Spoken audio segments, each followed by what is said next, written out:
ಕಳೆದ ಕೆಲವು ದಿನಗಳಿಂದ OnePlus ಬ್ರ್ಯಾಂಡ್ ನಮ್ಮ ದೇಶದಿಂದ ಬ್ಯಾನ್ ಆಗ್ತಾ ಇದೆ ಅನ್ನೋ ಒಂದು ನ್ಯೂಸನ್ನು ನೀವು ತುಂಬ ಜನ ಸೋಷಿಯಲ್ ಮೀಡಿಯಾದಲ್ಲಿ ಕೆಲವೊಂದು ವೆಬ್ಸೈಟ್ ಆರ್ಟಿಕಲ್ಗಳಲ್ಲಿ ಓದಿರ್ಬೋದು. ಆ್ಯಕ್ಚುಲಿ ಏನಾಗ್ತಾ ಇದೆ, ನಿಜವಾಗ್ಲೂ OnePlus ನಮ್ಮ ದೇಶದಿಂದ ಬ್ಯಾನ್ ಆಗ್ತಾ ಇದೆಯಾ, ಏನು ಮ್ಯಾಟ್ರು, ಕಂಪ್ಲೀಟ್ ಮಾಹಿತಿಯನ್ನು ತಿಳಿಸ್ಕೊಡ್ತೀನಿ. ಹೈ, ನಾನು Sandeep from tech in Kannada. ಈ ವಿಡಿಯೋ ಶುರು ಮಾಡೋದಕ್ಕಿಂತ ಮುಂಚೆ ನೀವು ನಮ್ಮ tech in Kannada YouTube channel subscribe ಮಾಡ್ಕೊಂಡಿಲ್ಲ ಅಂದರೆ ಈಗಲೇ ಸಬ್ಸ್ಕ್ರೈಬ್ ಮಾಡ್ಕೊಳ್ಳಿ ಮತ್ತು ಬೆಲ್ ಐಕನ್ ಕೂಡ ಕ್ಲಿಕ್ ಮಾಡ್ಬೋದು. ಮ್ಯಾಟ್ರ್ ತುಂಬ ಸಿಂಪಲ್ ಆಯಿತಾ. ಪ್ರಾಬ್ಲಮ್ ಇರೋದು OnePlus ಬ್ರ್ಯಾಂಡು ಮತ್ತು ಆಫ್ಲೈನ್ ಮೊಬೈಲ್ ಸ್ಟೋರ್ ಓನರ್ಗಳ ಮಧ್ಯ. OnePlus ಅವರು ಕಳೆದ 7 ವರ್ಷಗಳಿಂದ ಆಫ್ಲೈನ್ ಸ್ಟೋರ್ಗಳಲ್ಲಿ ಅವರ ಸ್ಮಾರ್ಟ್ಫೋನ್ನ ಸೇಲ್ ಮಾಡ್ತಾ ಇದ್ದಾರೆ. ಇಷ್ಟು ದಿನ ಎಲ್ಲ ಚೆನ್ನಾಗೇ ಇತ್ತು. ರೀಸೆಂಟಾಗಿ ಈ ಆಫ್ಲೈನ್ ಮೊಬೈಲ್ ಸ್ಟೋರ್ ಓನರ್ಗಳು ಕೆಲವೊಂದು ಪ್ರಾಬ್ಲಮ್ಸನ್ನು ಫೇಸ್ ಮಾಡೋಕ್ಕೆ ಶುರು ಮಾಡ್ತಾರೆ. ಅವ್ರ ಪ್ರಾಬ್ಲಮ್ ಏನಪ್ಪ ಅಂತ ಅಂದರೆ, OnePlus ಬ್ರ್ಯಾಂಡು ಆಫ್ಲೈನ್ ಸ್ಟೋರ್ಗಳನ್ನು ಕಂಪ್ಲೀಟಾಗಿ ನೆಗ್ಲೆಕ್ಟ್ ಮಾಡ್ತಾ ಇದೆ. ಸರಿಯಾಗಿ ಸ್ಟಾಕನ್ನು ಕೊಡ್ತಿಲ್ಲ, ಜಾಸ್ತಿ ಸ್ಟಾಕ್ ಕೊಡ್ತಿಲ್ಲ, ಬರೀ ಆನ್ಲೈನಲ್ಲೇ ಸೇಲ್ ಮಾಡ್ತಾರೆ. ಆನ್ಲೈನ್ಗೆ ಜಾಸ್ತಿ ಪ್ರಿಯಾರಿಟಿ ಕೊಡ್ತಾ ಇದ್ದಾರೆ. ಜೊತೆಗೆ ಜಾಸ್ತಿ ಮಾರ್ಜಿನ್ನ ಸಹ ಕೊಡ್ತಿಲ್ಲ. ಪ್ರಾಫಿಟ್ ಮಾರ್ಜಿನ್ ಜಾಸ್ತಿ ಸಿಗ್ತಲ್ಲ ಮೊಬೈಲ್ ಓನರ್ಸ್ಗಳಿಗೆ. ಜೊತೆಗೆ ವಾರಂಟಿ ಕ್ಲೈಮ್ ಮಾಡೋಕ್ಕೂ ಸಹ ತುಂಬ ಪ್ರಾಬ್ಲಮ್ ಇದೆ OnePlus ಬ್ರ್ಯಾಂಡ್ ಕಡೆಯಿಂದ ಅಂತ ಮೊಬೈಲ್ ಶಾಪ್ ಓನರ್ಗಳು ಕಂಪ್ಲೇಂಟನ್ನು ಹೇಳ್ತಾ ಇದ್ದಾರೆ.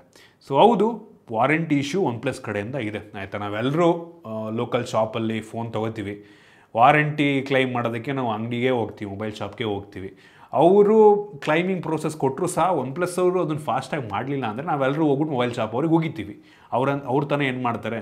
ಸೊ ಅದು ಒಂದು ದೊಡ್ಡ ಪ್ರಾಬ್ಲಮ್ಮೇ ಅವರಿಗೆ. ಸೊ ಈ ಎಲ್ಲ ಕಂಪ್ಲೇಂಟ್ಸ್ಗಳನ್ನು ತೊಗೊಂಡೋಗ್ಬಿಟ್ಟು ನಮ್ಮ ದೇಶದಲ್ಲಿ 2 ಎಂಟಿಟಿಗಳಿದ್ದಾವೆ, ORA ಅಂತ, the south Indian organised retailers association ಅಂತ.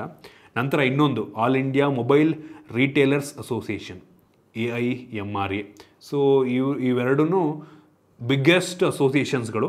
ಸೊ ಇವರಂಡರು ಸುಮಾರು 1.5 ಲಕ್ಷಕ್ಕಿಂತ ಹೆಚ್ಚು ರಿಟೇಲ್ ಸ್ಟೋರ್ಗಳು ಬರ್ತಾರೆ. ಅಂದರೆ ಈ ಮೊಬೈಲ್ ಅಂಗಡಿಗಳೆಲ್ಲ ಈ ಮೆಂಬರ್ಶಿಪ್ ಥರ ಇವ್ರಿಗೆ ಆಯಿತಾ. ಸೊ ಈ ಏನು ದೊಡ್ಡ ಈ ಎಂಟಿಟಿಗಳಿದ್ದಾವೆ, ಇವರು ಡಿಸೈಡ್ ಮಾಡ್ದಂಗೆ ನಡೆಯುತ್ತೆ.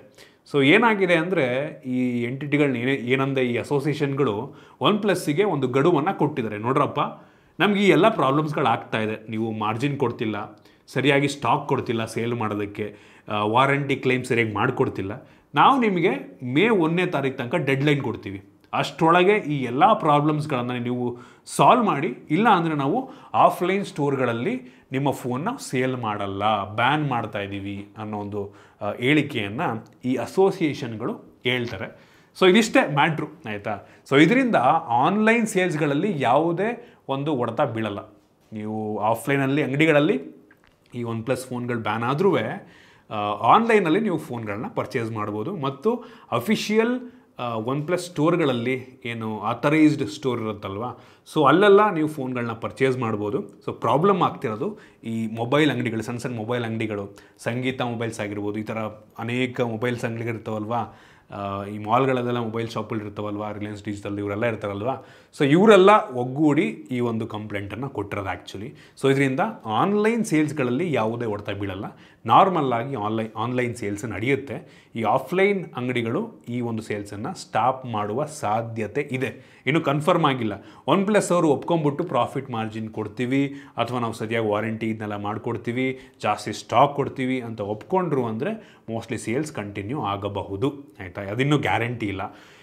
OnePlus ಅವರು ಪ್ರಾಫಿಟ್ ಮಾರ್ಜಿನ್ ಕೂಡ ಸ್ವಲ್ಪ ಕಷ್ಟನೇ. ಏನಕ್ಕೆ ಅಂದರೆ, ಇತ್ತೀಚೆಗೆ ಪರವಾಗಿಲ್ಲ, OnePlus ಅವರು ಪ್ರೈಸನ್ನು ತುಂಬ ರೀಸನಬಲ್ ಆಗಿ ಕಾಂಪಿಟೇಟಿವ್ ಫಿಕ್ಸ್ ಮಾಡ್ತಾ ಇದ್ದಾರೆ. ಅವ್ರು ಪ್ರಾಫಿಟ್ ಮಾರ್ಜಿನ್ ಕೊಡಬೇಕು ಅಂದರೆ ಅವ್ರು ಲಾಸ್ ಮಾಡ್ಕೊಂಬಿಟ್ಟು ಅಂಗಡಿಯವ್ರಿಗೆ ಪ್ರಾಫಿಟ್ ಮಾರ್ಜಿನ್ ಕೊಡಬೇಕಾಗತ್ತೆ. ಸೊ ಈ ಕಾರಣದಿಂದ ನನಗೇನೋ ಡೌಟ್ ಅಂತ ಅನ್ನಿಸ್ತಾ ಇದೆ. ಕಾದು ನೋಡೋಣ ಏನಾಗುತ್ತೆ. ಸೊ ತಲೆಗೆಡಿಸ್ಕೊಂಬೇಡಿ, OnePlus ಪ್ರಿಯರು, OnePlusನ್ನು ತುಂಬ ಜನ ಪರ್ಚೇಸ್ ಮಾಡೋರು ಇರ್ತೀರ, ಫ್ಯಾನ್ ಬಾಯ್ಸ್ಗಳು ಇರ್ತೀರ OnePlusಗೆ. ತಲೆಗೆಡಿಸ್ಕೊಂಬೇಡಿ. ಆಫ್ಲೈನಲ್ಲಿ ಸಿಕ್ಕಿಲ್ಲ ಅಂದರೂ ಕೂಡ ಆನ್ಲೈನಲ್ಲಿ ಈ ಫೋನ್ಗಳನ್ನು ನೀವು ಪರ್ಚೇಸ್ ಮಾಡ್ಬೋದು. ಈ ಬ್ಯಾನ್ ಏನಿದೆ ಇನ್ ಕೇಸ್ ಆದರೆ ಮೇ 1ನೇ ತಾರೀಕಿಂದ ಬರೀ ಆಫ್ಲೈನ್ ಸ್ಟೋರ್ಗಳಲ್ಲಿ ಮಾತ್ರ ಆಗುತ್ತೆ. ಇಷ್ಟೇ ಮ್ಯಾಟರು. ಐ ಹೋಪ್ ನಿಮಗಿದು ಕ್ಲಿಯರ್ ಆಗಿದೆ ಅಂತ ಅನ್ಕೋತೀನಿ. ನೋಡೋಣ ಏನಾಗುತ್ತೆ ಅಂತ. ಸೊ ಈ ವಿಡಿಯೋ ಇನ್ಫಾರ್ಮೇಟಿವ್ ಆಗಿತ್ತು, ಹೊಸ ವಿಷಯ ತಿಳ್ಕೊಂಡಿದ್ದೀರಾ ಅಂತ ಅನ್ಕೋತೀನಿ. ಇಷ್ಟ ಆಗಿದ್ರೆ ಲೈಕ್ ಮಾಡಿ, ಶೇರ್ ಮಾಡಿ. ಇದೇ ರೀತಿ ನಮ್ಮ ಬೇರೆ ಬೇರೆ ವಿಡಿಯೋಗಳಿಗೆ ನಮ್ಮ tech in Kannada YouTube channel subscribe ಮಾಡ್ಕೊಂಡಿಲ್ಲ ಅಂದರೆ ಈಗಲೇ ಸಬ್ಸ್ಕ್ರೈಬ್ ಮಾಡ್ಕೊಳ್ಳಿ ಮತ್ತು ಬೆಲ್ ಐಕನ್ ಕೂಡ ಕ್ಲಿಕ್ ಮಾಡ್ಬೋದು. ಸಿಗೋಣ ಮುಂದಿನ ವಿಡಿಯೋದಲ್ಲಿ.